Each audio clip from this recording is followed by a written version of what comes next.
Good morning, afternoon, evening, everyone, depending upon what time zone you're joining us from. My name is John Mayer and I'm the Open Group's Conference Director. Welcome to the latest in a series of security webinars that we've been running so far this year. This one is focusing on Zero Trust today. Just before we get started, I'd just like to mention a couple of notes for people who are not used to the WebEx platform. As you're an attendee, we can't hear you and we can't see you, but you can communicate with us in a couple of ways. The first is to use the chat channel. If you look at the bottom right-hand corner of your WebEx screen, you'll see a little speech bubble. If you click on that, that will open up the chat channel. And if you send messages, you can send messages to all panelists there. And you can just tell us sort of where you're from, what's going on with you, or you can chat amongst yourselves and use that channel for social networking effectively to other people on this webinar today. However, if you wish to send questions in to the presenter today whilst he is presenting so that we can use them in the Q&A at the end of the event, please can I ask you to do that on the Q&A channel.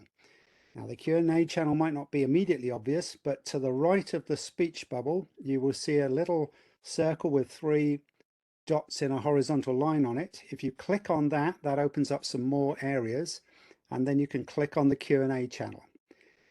And then you can, if you have any questions, please put those into the Q&A channel and mark them for all panelists. Then we'll be able to see the questions as they come in.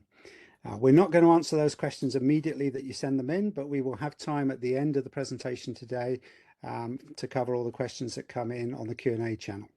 So chat channel is for social networking and the Q&A channel is just for questions to the presenter today. I'd now like to hand over to my colleague, John Linford, who is the Open Group's Director for our Security and Open Trusted Technology Forums. And John will introduce today's speaker. Thank you, John. Thank you so much. And thank you everyone very much for joining us today, wherever you are. I see we've got some global attendance already from the chat. So thank you all for whatever time zone you are in. It's my pleasure to introduce Joseph Davis as our presenter today. Joseph is Microsoft's Chief Security Advisor focused on the healthcare and life sciences in the US, where he supports Microsoft customers on industry-related cybersecurity and compliance matters.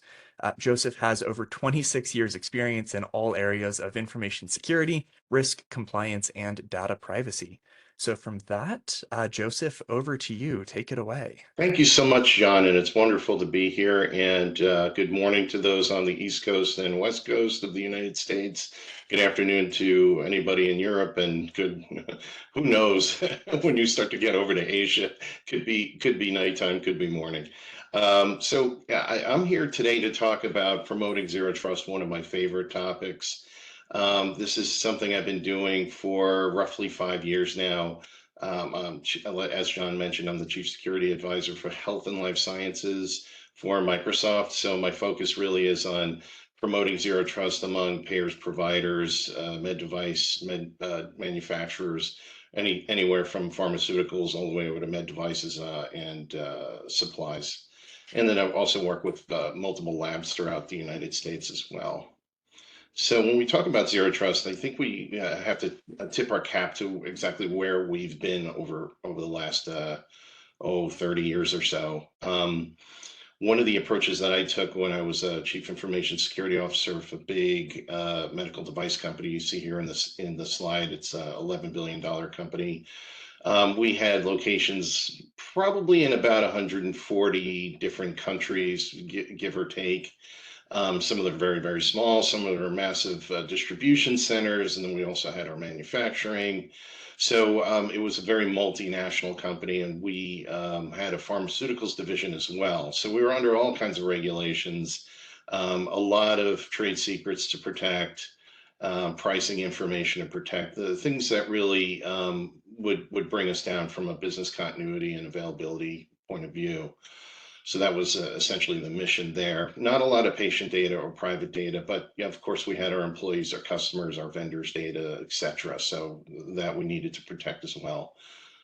So the stack that we were looking at back then was basically a perimeter stack, a security stack that would, investigate and inspect all of the data traveling in and out of our corporate network. And we had something like 7 ingress/egress points around the world.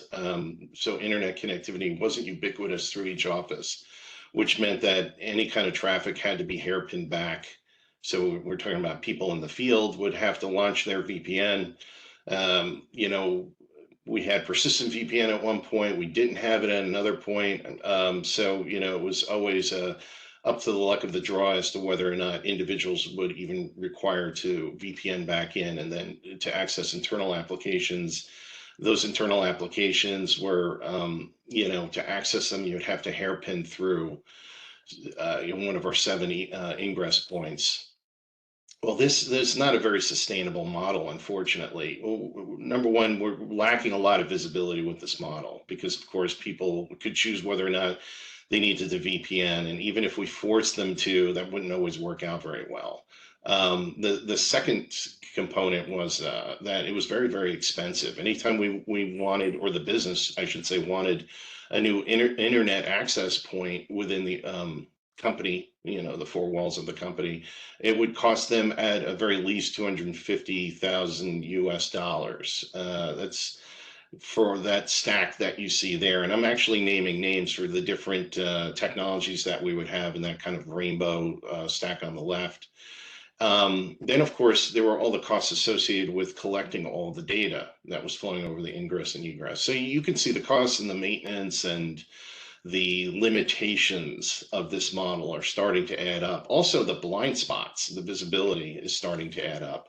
So without spending more than, the 3 minutes I've already spent on this model, this is essentially where we've come from.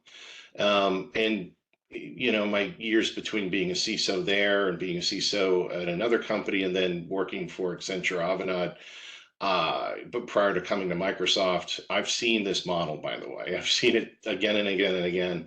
Many of my health and life sciences customers are on a journey to zero trust or zero trust conditional access. It's a bit of a nuanced way to put it, and I'll explain why in a little while. And many of them are still really heavily reliant upon the perimeter security model. This does not, by the way, just to make note, many of you are probably thinking, is Joseph suggesting that we actually throw this model out? No, I would say keep some of it, if not all of it, in place. And this model does really, really well when it comes to securing your cloud, your infrastructure as a service or your platform as a service cloud workloads. Obviously, you're not going to necessarily be able to protect your software as a service workloads exactly the same way, right? Because there's that then becomes kind of a kabuki dance, and we'll talk about that in a little while. But what are the principles for zero trust today, right? So, and it's difficult to follow these principles with the old model. So the new model is verify explicitly. Like any resource, and a resource, I'm going to use that word resource over and over again. Let's define it really quickly. That could be an appliance, an endpoint, a server, a service, an application, an API, a user, any entity that can exist on an IP addressable network. That would, or even maybe a Bluetooth type of or near field type of connectivity. We're talking about understanding what that is before we're going to allow it to access a resource. And then next is always, this has been the model for the longest time. It's very, very difficult to follow, but use least privilege access. Usually we were in the past set up to fail with multiple technologies out there, not allowing us to really use least privilege, to get anything done in the older Active Directory world. The roles weren't really great, right? So I could put somebody in a DNS or domain name service admin role, but still they're very, very limited as to what they can do. So 9 times out of 10, our admins were all kind of stuffed into the domain admins group, which is really, really dangerous. No longer with cloud entitlements and RBAC model, where you can get specific rights to do exactly what you need to do and just in time, meaning maybe your duties change from day to day, especially when interacting with the production environment. Maybe we only grant you a specific elevated privilege for a specific amount of time, and all of that is audited and managed by someone else who grants that access and then rescinds that access at the end of whatever work you need to do. So that's the least privilege model. We're also going to get into privileged access workstations or privileged access systems as we speak about privilege, least privilege, and using your privilege. And then last is assume breach. And I used to say this to my CEO, who's very interested in the state of security with that medical devices and pharmaceuticals company I was talking about. When he and I would have conversations, it would be more about, how secure is our network? I've been told that many of our internal applications don't need all that much security because they're behind the firewall. They should be safe. I said, well, it is a multinational, roughly 150,000 IP addressable devices, 60 to 70,000 various users of those devices and or applications and or whatever it happens to be, 24/7, 365. So in a sense, it's a mini internet, and it could be a dangerous place. And so, the next question he would have is, well, why can't you secure the entire network all the time? And it wasn't exactly an easy proposition. It's something where there was a lot of acceptable risk there. So the model with zero trust is, it's always going to be a risk. Your internal network is always going to have the potential to have a threat actor on it, attacker on it, somebody who's pivoting and traversing throughout the network. And or trying to, you have insiders as well that you can't get into their intentions.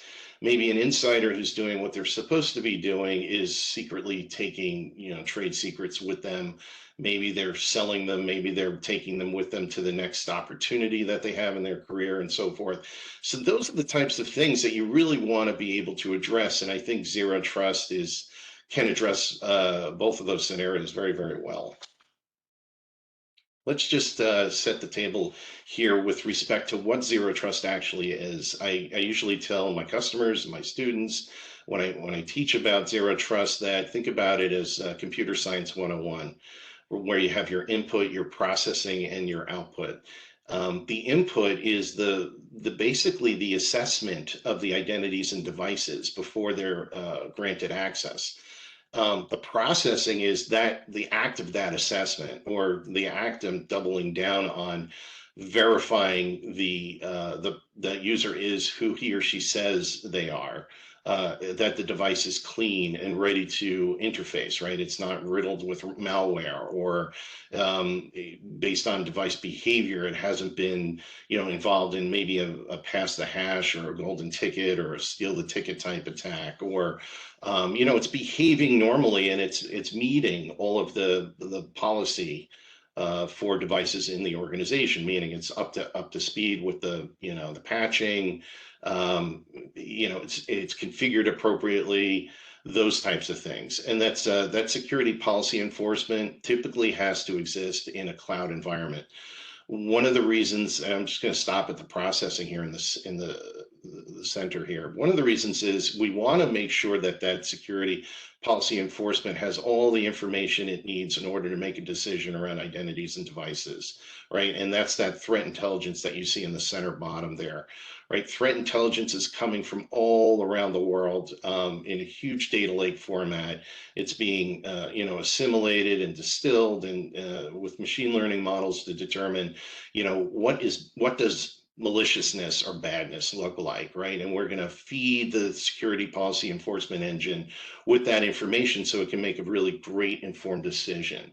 And then we're going to pair that with organizational policy. Maybe our policy is very, discriminates against maybe Mac OS, and we can poor Mac OS. I personally, I like Mac, but maybe we have an organization that says, look, we can't support Macs on our within our ecosystem. So if you're a Mac, you're going to be pushed down to maybe a browser only kind of interface with our applications. You're not going to be able to use the thick clients to connect, right? So that could be an organizational policy. Another organizational policy could say, hey, if you're not at the latest version of iOS or the latest version of Windows 10, we're not going to allow you to access XYZ data.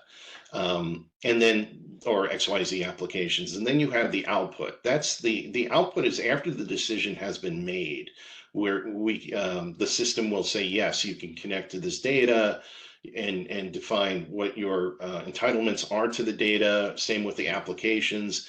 Maybe you're an admin that's making changes to production infrastructure.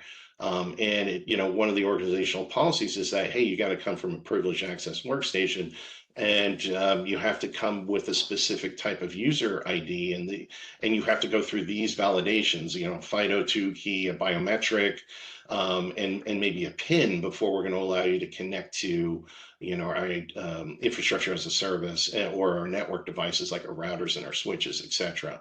And all of those things, if they work with modern authentication on the output side here on the right, they can absolutely participate in zero trust. And this model that I'm showing you is the conditional access model. It's not the traditional SASE or network access control or zero trust network access model, because we're ubiquitous, right? We're not saying, okay, we're going to stop you from getting on a specific subnet or VLAN or a specific host. What we're saying is we're gonna either allow you on those subnets or VLANs, or prevent you from going there, and or data and applications and so forth. So it's not just limited to a network device or an SD-WAN or something like that.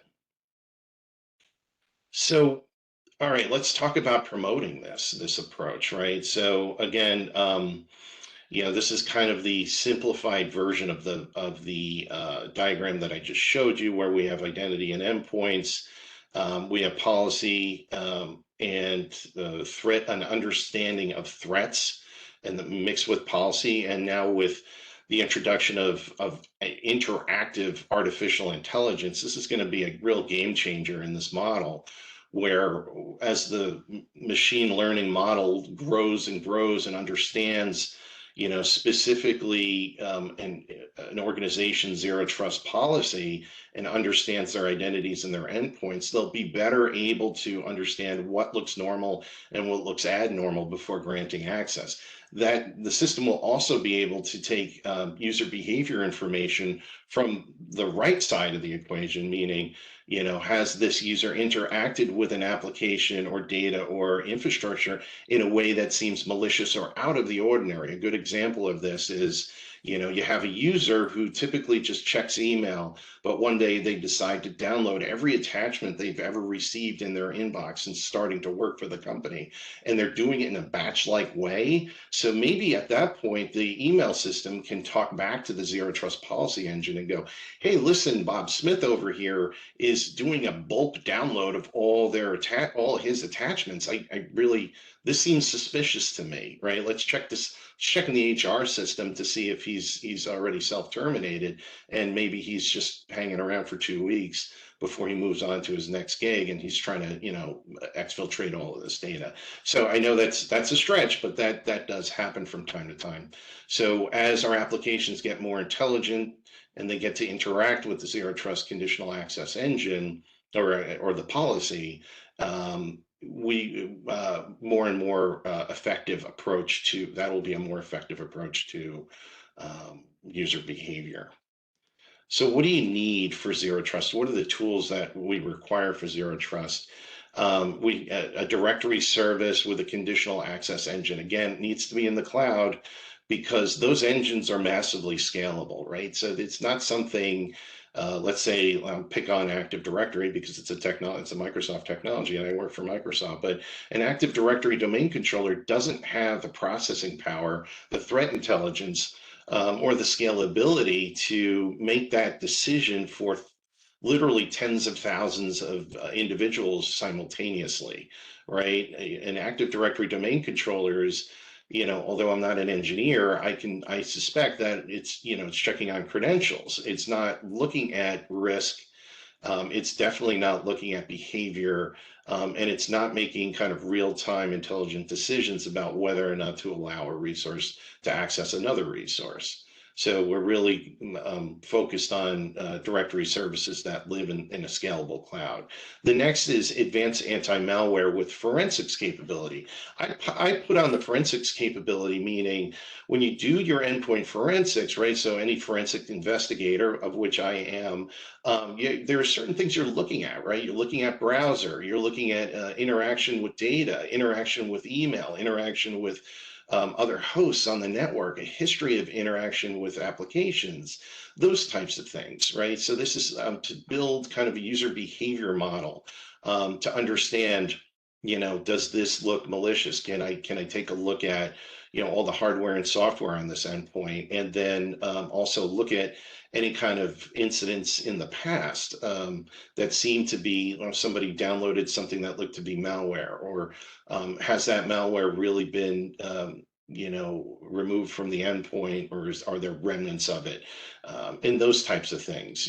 Any kind of malware that can be detonated within a network sandbox, maybe on the device itself, that type of advanced anti-malware. And that anti-malware will also interact with the conditional access or zero trust policy engine. And then lastly, endpoint management with policy enforcement as well.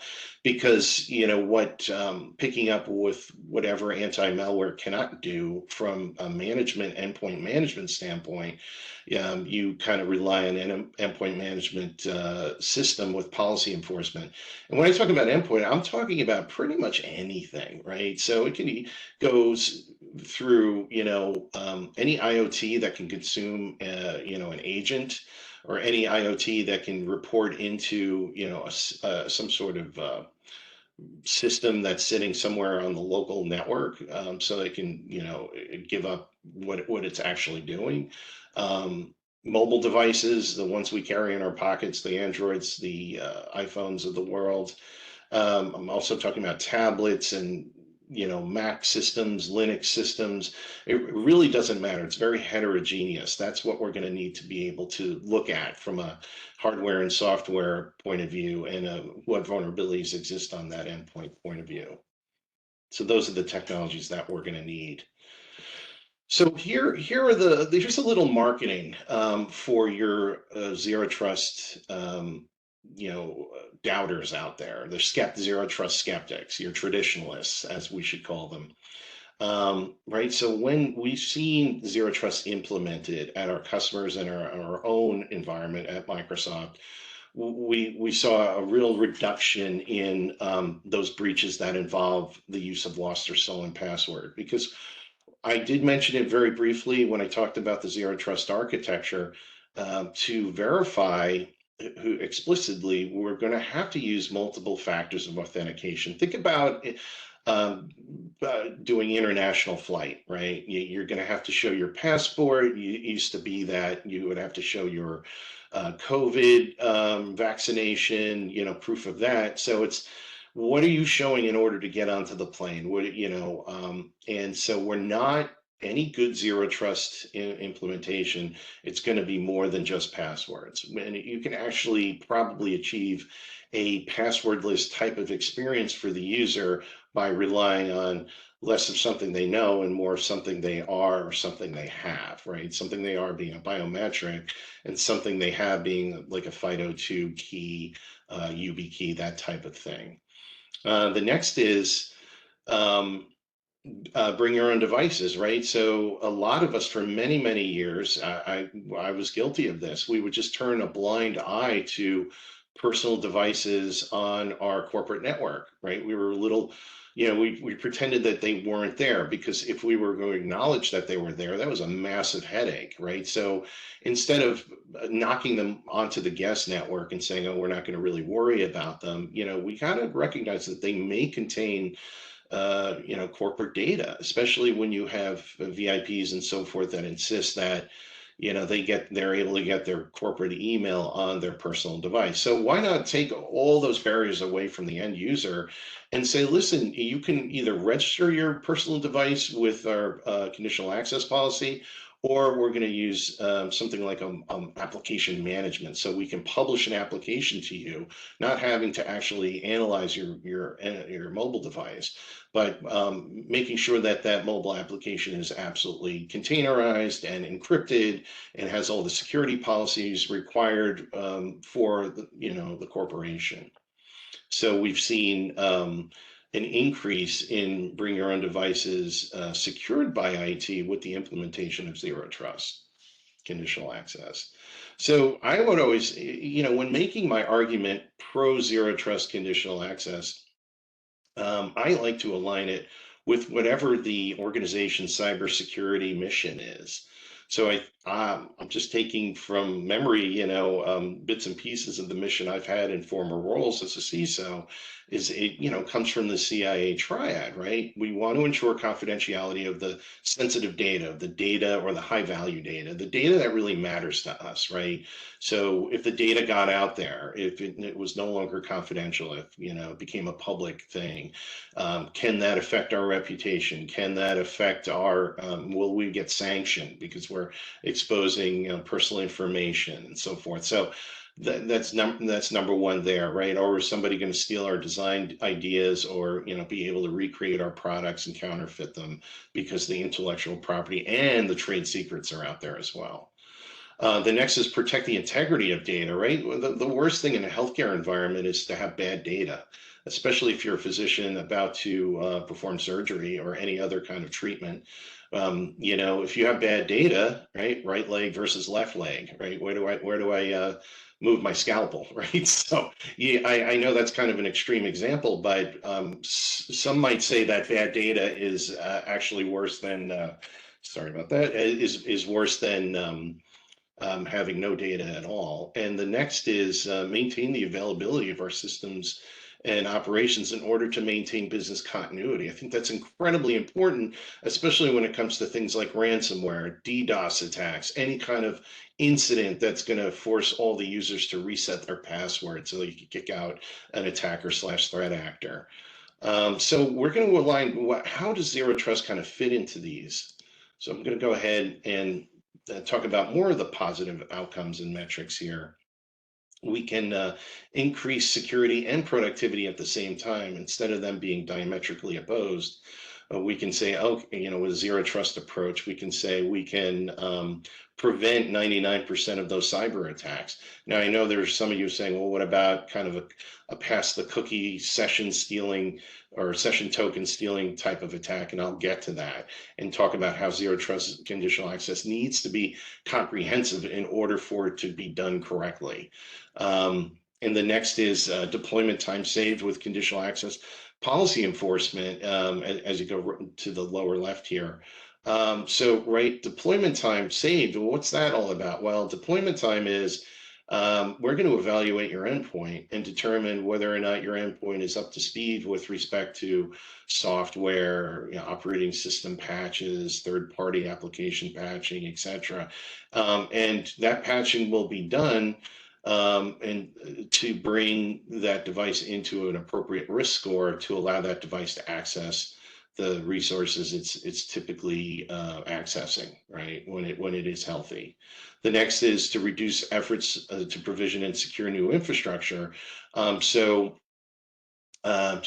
a quick story about my own experience with this.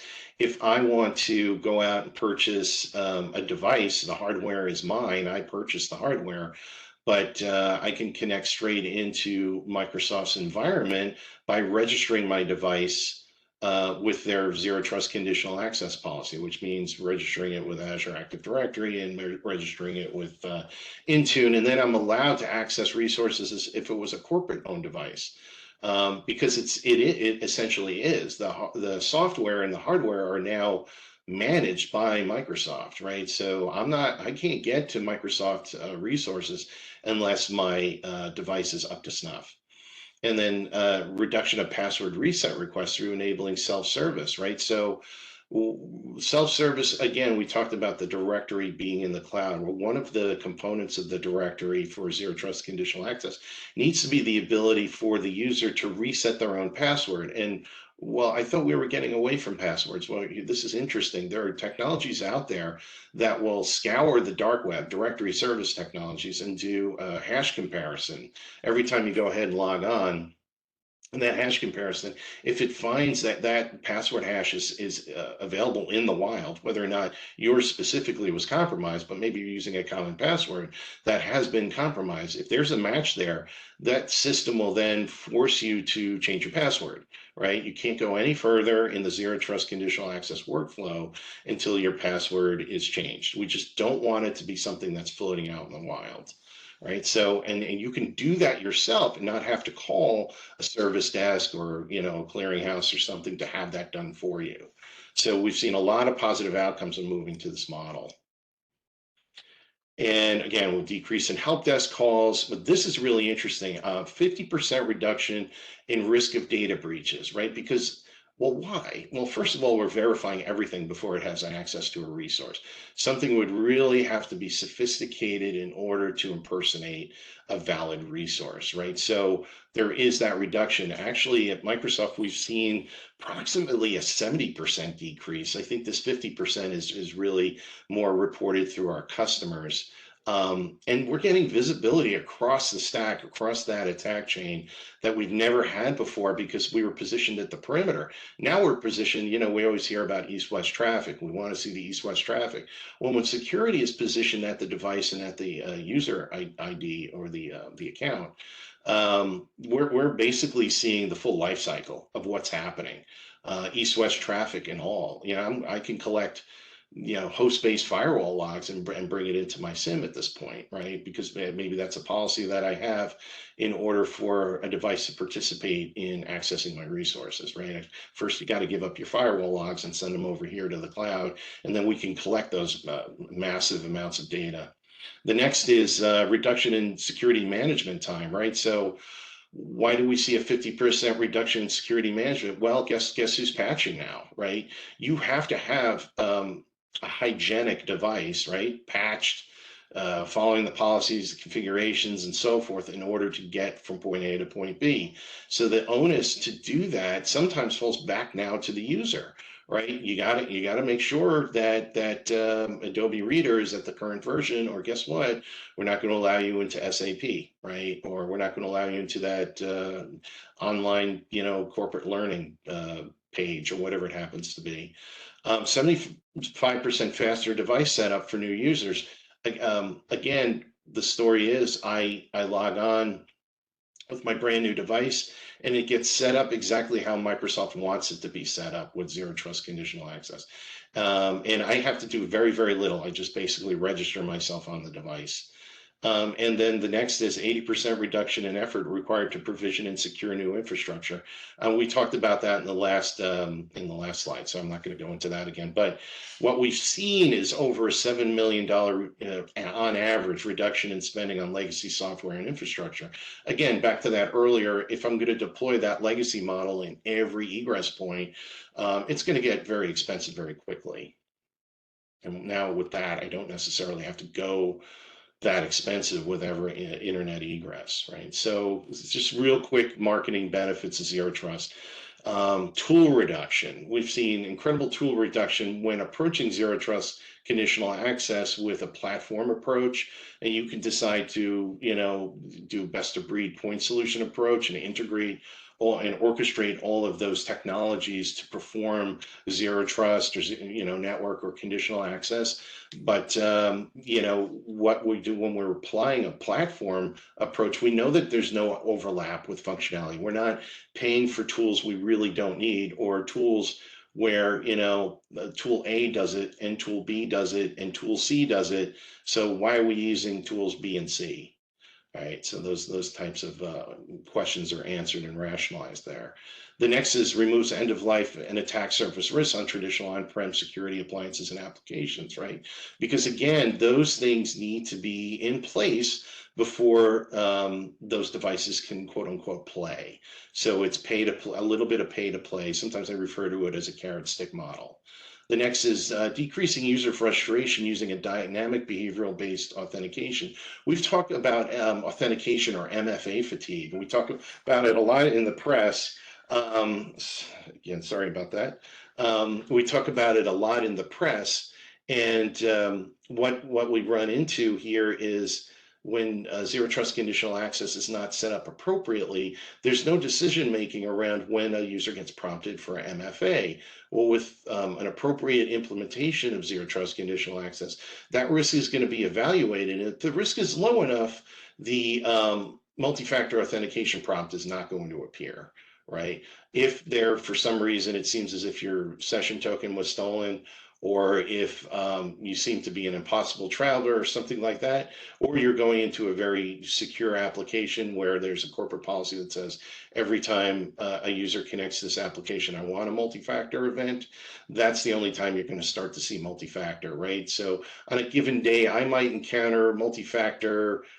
If I'm going to spread it out over a 5-day period, I might see multi-factor in my Microsoft environment maybe 2 times a week, maybe a little more depending. But because I'm always coming in from the same IP address, I'm always usually doing the same things, unless I'm trying to get to very secure applications like my maybe my benefits applications and those types of things. That's when I'm going to get prompted with MFA.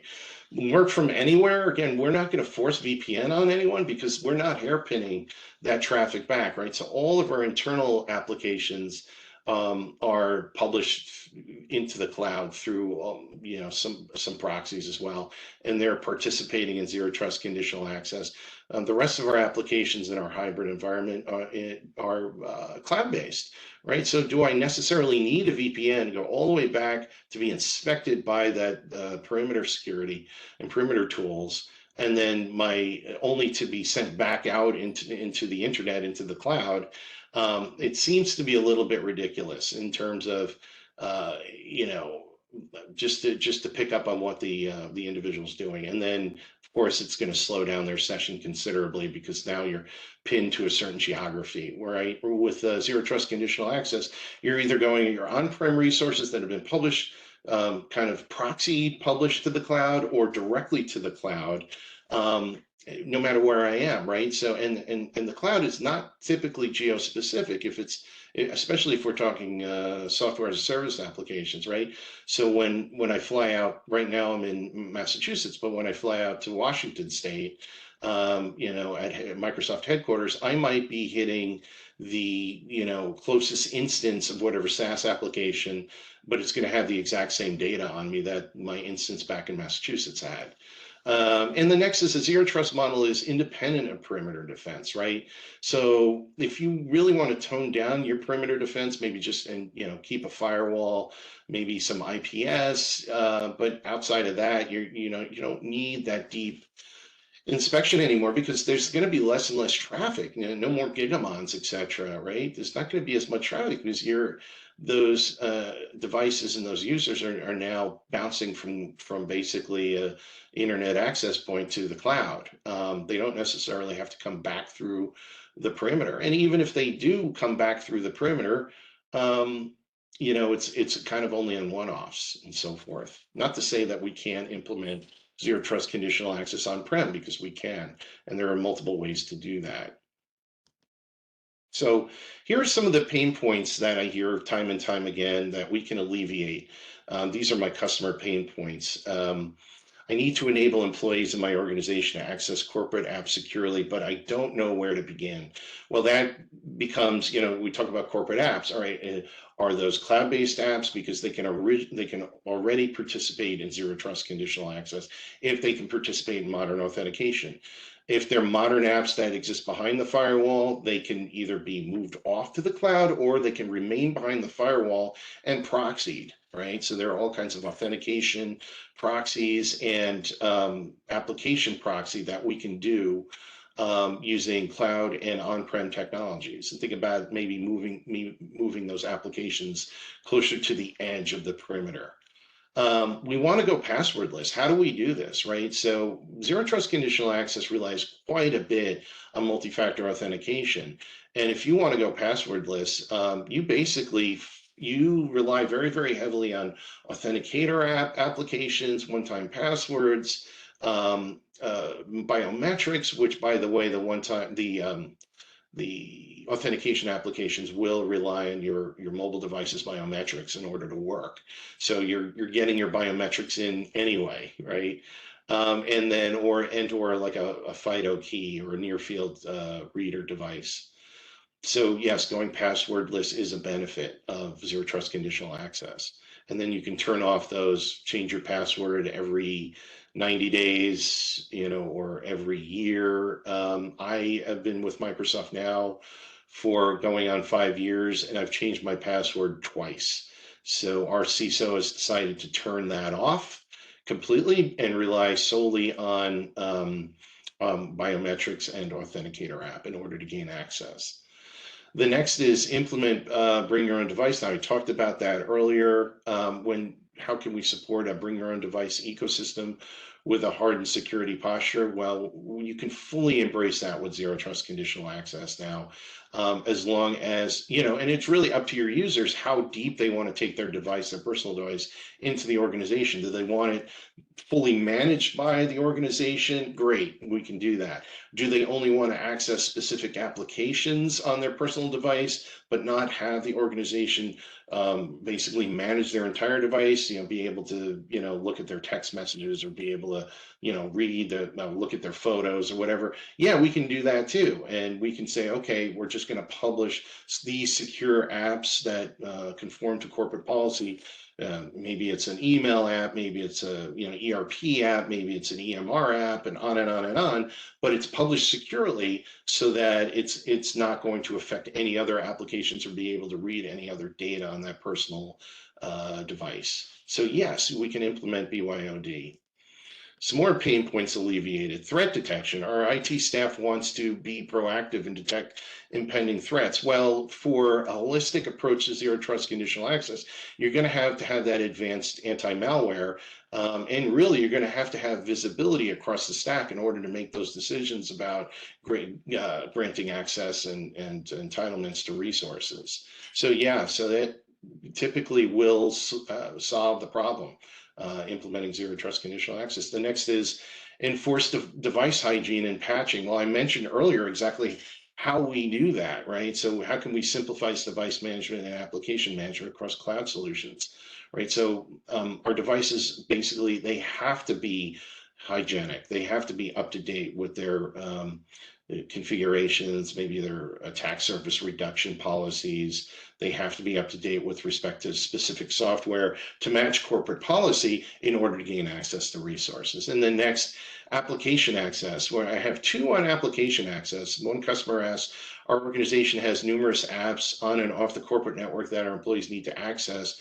How can we better protect against attacks? Again, you're front ending every interaction with every resource. Applications happen to be a resource, whether those resources are on the on-prem resources or in the cloud resources. You're front ending all of that with Zero Trust Conditional Access, right? You might, when implementing Zero Trust, you might not be doing that day one, but ultimately that's going to be the goal.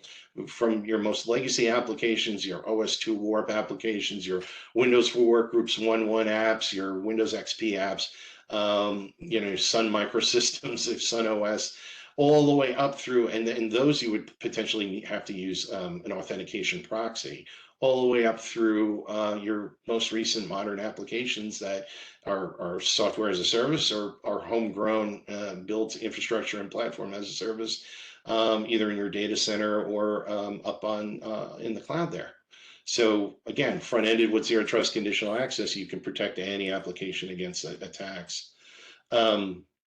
And then next is several of our applications require access only by certain users in specific geographies or other conditions. And we've seen, where have we seen this with data privacy, right?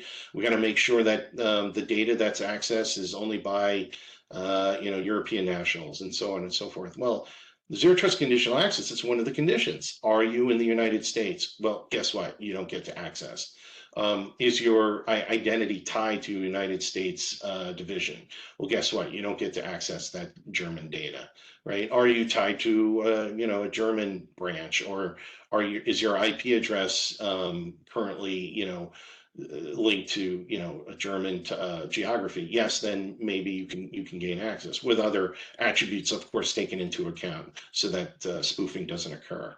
And then next, advanced identity protection, right? So users were complaining about how many times they have to MFA. Now that MFA has been introduced, and I already addressed that earlier in the presentation, that with a intelligent conditional access policy, the MFA is only going to happen a handful of times a week, unless there's something seriously wrong with either the user behavior, and or the device. And then lastly, data access control. We need to know when sensitive data is being accessed. Well, because you're at the endpoint, you can see everything the endpoint says. It goes back to my forensics comment, right? If I'm Bob Smith and I'm working on payroll, and I decide I want to share with the world what Michelle Smith makes. I can, and basically it's going to pick up the endpoint security and compliance is going to pick up that I'm handling that data, right? That personally identifiable data. And it's going to be brought to the surface through a zero trust conditional access model, right? So how am I handling it? Am I printing it? Am I moving it to a USB? Am I sending it to cloud storage? Am I emailing it somewhere? All of that information is now going to be detected not only at the endpoint, but also in the backend applications as well. So I do get objections constantly. Some of them still are surprising with MFA, whereas I've got some customers that say, "Well, I'm not going to do MFA because it doesn't cover all risk scenarios," and I'm like, that's like saying I'm not going to wear a seatbelt because there are certain crashes that I can still die if I'm wearing a seatbelt. Well, listen, MFA is going to, even though it can be gotten around, it's difficult for the threat actor to do that. The threat actor is going to have to rely on advanced malware and really kind of hope and pray that you're not using advanced anti-malware in order to steal your session token, right? So your MFA, I highly recommend, regardless of where you're coming from a philosophical standpoint. The other thing too is that MFA fatigue, if zero trust is done right, MFA fatigue shouldn't be a thing. So the first objection here is I need to see all the traffic to inspect it. VPN will really help me achieve this, because now I'm going to send my field devices through a VPN. Well, you don't have to do that anymore. If you're collecting all of your telemetry and your signal at the endpoint, and you're sending it straight to the cloud, and you're doing all your analysis and your correlation up in the cloud, why again do you have to see everything that's going on at the perimeter, right? Because guess what? If your company is more and more moving to the cloud, perimeter is not really helping you anymore, right? Unless it's a cloud perimeter, meaning infrastructure as a service that has a firewall stack in front of it sitting in the cloud architecture somewhere. But when we start to talk about platform as a service and software as a service, very, very difficult to see that traffic unless you're seeing it from the device's point of view. The next is, I don't want my identity in the cloud because the cloud isn't safe. Well, the cloud isn't safe argument is kind of an old and tired one, in my opinion. The cloud isn't safe is that's a tough one right now, because think about the cloud, right? Regardless of who the vendor is, GCP, Oracle Cloud, AWS, Azure, there are going to be advanced security tools that those vendors are going to go to market with before ever launching a service in the cloud. We're not going to launch, from a Microsoft point of view, we're not going to launch a cloud service that we can't secure. And that security is going to be the most sophisticated, up-to-date security. It's not security that your systems analysts are going to have to go and patch every quarter. There's a quarterly web filtering appliance patch or something like that. That's going to be upgraded, feature rich automatically because it's cloud-based provisioning, right? It's not a physical thing. It's a service, if you will. And the next, some vendors are forcing me to take a platform approach to my cybersecurity tools to achieve zero trust. I would like to maintain my best of breed cyber tools portfolio.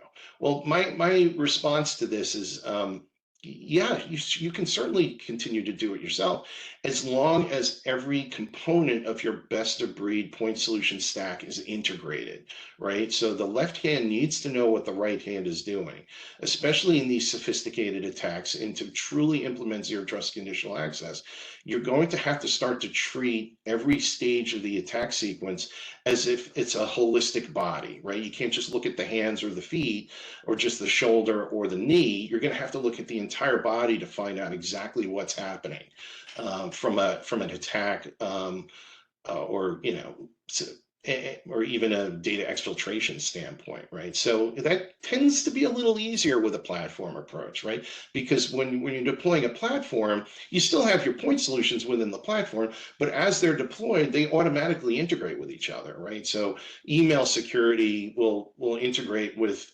directory security, will integrate with device security, will integrate with cloud security, and so on and so forth, so that you're really seeing the entire picture of what the user is doing. To go with a point solution approach, which is an approach that I've taken in the past with my teams, because there was no alternative back then. It took a long time to integrate all those solutions, and sometimes we weren't very successful at it. So that's another way to reduce costs and to argue pro zero trust conditional access. So let's talk about, as I kind of wrap up a little bit, I'm going to start to talk about some of the hands-on benefits of zero trust conditional access and what if scenarios around common credential phishing attacks, right? So there's we've got common credential phishing attacks here where credentials are compromised, right? I got your username, I got your password, or maybe I just have your password hashed and I'm going to replay it. How did I get it? Was with a phishing email where I sent you to a malicious website and you typed in your username and password. So now I'm gonna replay that username and password. Oh, guess what? You're using multi-factor authentication. Okay, that kind of stops me cold. I can't go any further because I don't have that second factor. Only you do, right? And unless I can convince you to approve it, using some sort of social engineering attack or via MFA fatigue, I'm not going to go any further, right? Now this is okay. Well, what if the threat actor gets around multi-factor authentication? Well, how can they do that? Well, they could steal a session.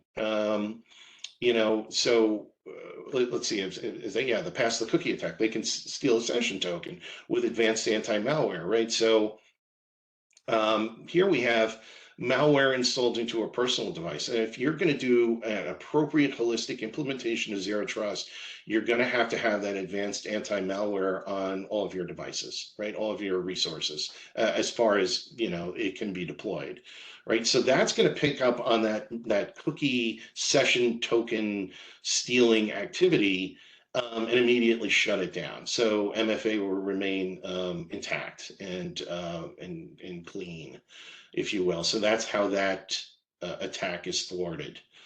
The next is an adversary in the middle attack. And this gets really sophisticated because now the adversary has, in using a technical technique, put themselves in the middle of that zero trust conditional access decision-making process. Well, this is where artificial intelligence and other machine learning models really come in handy, because when that token is relayed, the sign-in from the threat actor, it's going to enforce zero trust conditional access session control policy. First, it's going to say, well, wait a minute, that attacker doesn't seem to be the user because they're all the way out in Bulgaria, and the user is in Salem, Massachusetts. That seems like an impossible traveler. Let's just say the attacker is smart enough that he realizes his victim is in Salem, Massachusetts, and then forges and/or VPNs into a node over here in Salem and decides I'm gonna act on behalf of the user in compromising. Then you're going to get session token manipulation. That session token, because it's stolen in situ out of a user session, it's going to be, anytime it's touched, it's going to be manipulated a little bit. And this is where artificial intelligence comes in handy, because if that session token has any kind of artifact on it, anything that's a little out of the ordinary, maybe timestamp differential, or something's just not right about that session token, it's going to drop it on the floor. It's going to say, absolutely not. That's not a valid session token.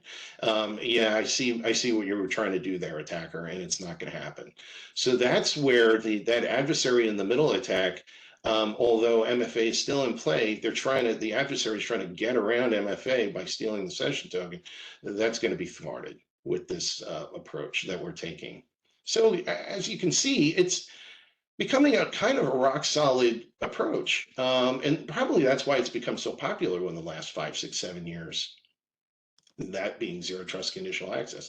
Oh, and here's the other thing. When you increase visibility, guess what? Now you have metrics for the board or metrics for whoever is curious, right? Anybody in the executive suite that wants to know how well we're doing with our security programs. Well, I could tell you at a click of a button who's up to date and who isn't, because I've got all my systems management, device management reporting back into a data lake, a log database, for lack of a better term. And now I can see every host, what users are using those hosts, how many users are using those hosts, what vulnerabilities are on that host, what kind of software are on those, what kind of hardware, how many have a TPM 1.2, how many have a 2.0, on and on and on, right? Devil's in the details, but whatever I need to know, I can know.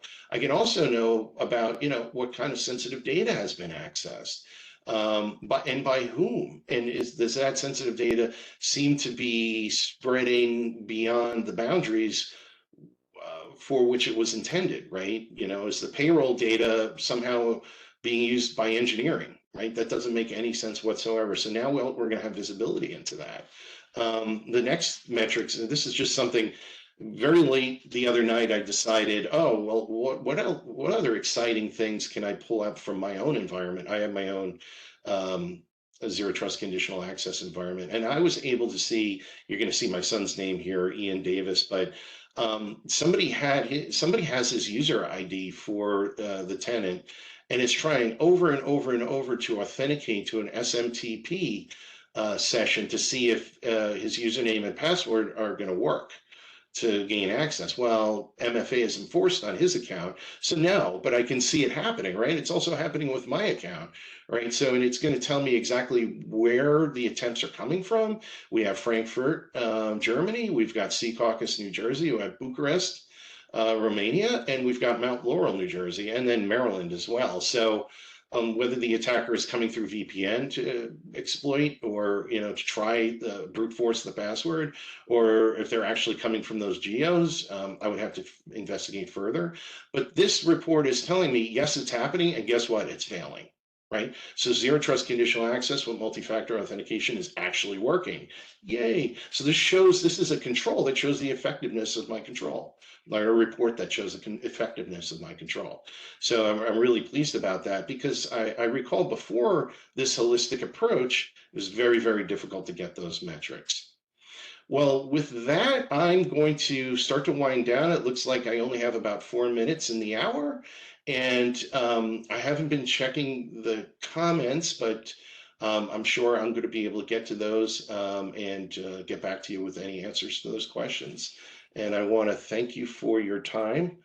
Done a lot of talking today, and hopefully this was valuable. It definitely was. Thank you so much, Joseph. Great stuff. We do have a couple of questions that came through, so hopefully you can hang on a minute or two past the end of the hour to answer them. So the first question for you is, how does zero trust align with the end-to-end principle? Is it still valid? And if so, is an active network, so for example, reverse proxy or clientless VPN, compatible with the zero trust architecture? Yeah, absolutely. So I've gotten that question a lot from my customers. You can actually bring those technologies into zero trust conditional access. So if you're going to continue with proxying or VPNing, and you want to safely land your endpoints behind the firewall, and you want to rely on IPsec or SSL VPN to do that, you can still do that, because guess what? Those VPN and proxy slash appliances, systems, services, etc., they all participate in modern authentication, right? So you can say, hey, before you can VPN in, I want to see low risk scores coming from that user and from that device before I'm going to allow a VPN to be instantiated. And how do I do that? MFA, making sure the device is hygienic and so forth. Perfect. All right, next question for you. With Microsoft moving to managed identities to secure and apply RBAC for Azure Platform as a Service component interactions, do you consider managed identities to be compliant from a ZTA perspective? Managed identities. I'm a little lost on exactly what a managed identity is, but I'm gonna just take a guess to think that those identities that are self-managed, or I'm gonna have to table that question because I'm not entirely sure what a managed identity is, but I can tell you, rest assured that all identities, especially those that have been verified, are zero trust conditional access with using a Microsoft methodology. Those identities are going to be continuously evaluated regardless of their instantiation. If we're talking about maybe service accounts or machine to machine or application to application access, there are several technologies that can be used to ensure that the same trust policies are applied to those interactions that are applied to the end user before the end user accesses an application. I don't know if I'm answering the question though, so I apologize for that.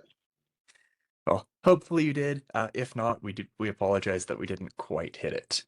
All right, last question for you in the last few seconds. So you've spent lots of time really emphasizing the improvements, the relief pain points from going to zero trust conditional access.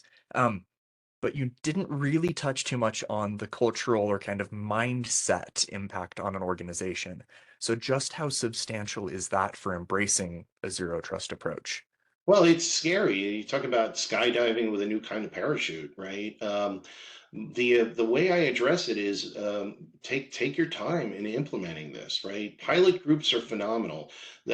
Choose the squeakiest wheels in your organization and get them in the zero trust conditional access pilot if you're going to run a pilot, and get the true and honest feedback. I recall implementing this in my last gig as a CISO, and it was the weekend. It was the Monday after the weekend where we had onboarded our CIO and our CEO, who happened to be incredibly vocal. And we got them into zero trust conditional access. And I was in a meeting with them on the Monday, and I was like, if this didn't go well, if that registration experience didn't go well, I know I'm going to hear about it. I didn't hear a peep, and I wondered, did they forget? Were they not provisioned appropriately? And I came back and I asked later on, I said, well, I know you were provisioned over the weekend. How'd it go? Oh yeah, it was a non-event. I don't even remember it happening. I was blown away. And actually, I've gotten some questions around: is this mic on, right? Because they're not getting prompted for MFA, and they're wondering, is there even security here? Well, they're not getting prompted because the zero trust conditional access engine has already determined them to be a low risk, so they're not going to get prompted, right? Perfect. All right. Well, thank you very much again, Joseph, for this session. Definitely informative. Seeing lots of thanks come through in the chat for you as well. Okay. So definitely appreciate you taking the time. John, before I turn it back to you, I will just quickly let folks know to keep an eye out for details of the third planned webinar on Zero Trust. This one should take a look at security operations, and we expect details to come out in the coming weeks. So thank you very much. Thank you, John, and thank you again, Joseph, and thank you to everyone who was tuned in today. For those of you who maybe came in slightly late, this session has been recorded, and we do have the PowerPoint slide deck as well. Those will be made available to you once we've done some post video editing, so should be up on the Open Group Library site for free access towards the middle of next week. So thank you, guys, and thanks everybody. And good morning or good afternoon to you again, wherever you may be, and hope you all have a good Easter break. So thanks, guys. Bye. Bye.